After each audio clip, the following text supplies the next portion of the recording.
প্রতিদিন আশঙ্কাজনক হারে বাড়ছে ডেঙ্গু আক্রান্ত রোগী। সিটি কর্পোরেশনের পক্ষ থেকে চলছে সচেতনতামূলক প্রচারণা, কিন্তু এরপরও তৈরি হচ্ছে না জনসচেতনতা। বাসা বাড়িতে মিলছে এডিস মশার লার্ভা, রাস্তাঘাটে জমে আছে ময়লা আবর্জনার স্তূপ। এই অবস্থায় ডেঙ্গু প্রতিরোধ ও নগরবাসীর মাঝে পরিচ্ছন্নতার মনোভাব তৈরি করতে শুভেচ্ছা দূত হিসেবে কাজ করার দৃঢ় শপথ নিয়েছে সহস্রাধিক স্কুল শিক্ষার্থী। নিজেদের বাসা বাড়ি পরিচ্ছন্ন রাখার পাশাপাশি পরিবারের সদস্যদের পরিচ্ছন্নতার ব্যাপারে সচেতন করার দায়িত্ব নিয়েছে তারা। ছোটদের এই বড় দায়িত্ব গ্রহণের বিষয়টিকে ইতিবাচক হিসেবে দেখছেন সচেতন মহল। ডেঙ্গু প্রতিরোধ ও যত্রতত্র ময়লা আবর্জনা ফেলার মানসিকতা পরিবর্তনে কোমলমতি এই শিশুরা কার্যকর বড় ভূমিকা রাখবে বলে মন্তব্য করেছেন সিলেট সিটি কর্পোরেশনের জনপ্রতিনিধি, কর্মকর্তা ও সুশীল সমাজের প্রতিনিধিরা। আগস্ট মাসের প্রথম 4 দিনে সিলেটে ডেঙ্গু আক্রান্ত শনাক্ত হন 67 জন, আর পরবর্তী 24 ঘন্টায় শনাক্ত হয়েছেন 51 জন। অর্থাৎ প্রতিদিনই ডেঙ্গু আক্রান্তের রেকর্ড ভাঙছে সিলেটে। এই অবস্থায় শ্রমিক বাড়িয়ে নগর জুড়ে পরিচ্ছন্নতা কার্যক্রম এবং মশার ওষুধ ছিটিয়েও কোনো সফল পাচ্ছে না সিটি কর্পোরেশন। মূলত জনসচেতনতার অভাবে লোকজন বাসা বাড়িতে জমিয়ে রাখছেন বৃষ্টির পানি, যেসব পানিতে জন্ম নিচ্ছে এডিস মশার লার্ভা। নির্ধারিত ডাস্টবিনের পরিবর্তে যত্রতত্র ময়লা আবর্জনা ফেলার কারণেও বাড়ছে মশার উপদ্রব।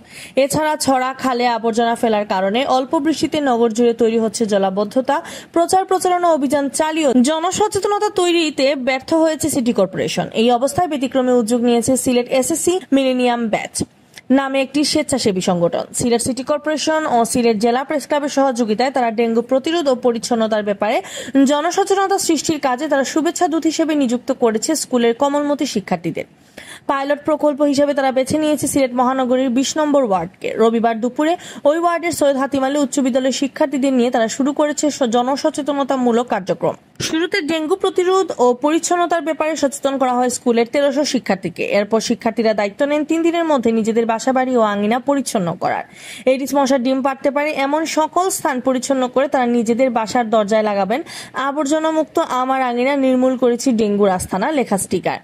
শিক্ষার্থীরা দায়িত্ব নেয় এখন থেকে তাদের বাসায় কোনো ময়লা ছড়া, খাল, ড্রেন অথবা নির্ধারিত স্থানের বাইরে ফেলতে দিবে না। এ ব্যাপারে পরিবারের বড়দের নিজেরাই বোঝাবে এবং সচেতন করবে। শিক্ষার্থীদের নিয়ে সমাবেশ শেষে সৈয়দ হাতিম আলী উচ্চ বিদ্যালয়ের আঙিনা পরিচ্ছন্ন ও মশক নিধনের মাধ্যমে শুরু হয় পাইলট প্রকল্পের কাজ। এ সময় স্কুলের পাশে একটি বাসার দেয়ালের ভিতর পাওয়া যায় এডিস মশার লার্ভা। পরে সিটি কর্পোরেশনের পরিচ্ছন্নতা কর্মীরা সেগুলো ধ্বংস করেন।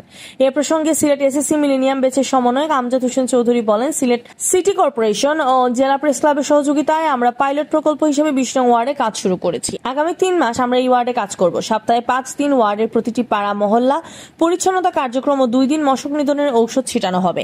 শিশুরাই আমাদের ভবিষ্যৎ, তাদেরকে সচেতন করা গেলে আমাদের একটি সচেতন প্রজন্ম পাবো। এই উদ্দেশ্য থেকে আমাদের এই কার্যক্রম শিশুদের শুভেচ্ছা দূত হিসেবে নিযুক্ত করেছি। পাইলট প্রকল্প সফল হলে আমরা সিটি কর্পোরেশনকে এই পদ্ধতি অনুসরণের লিখিত প্রস্তাব দিব।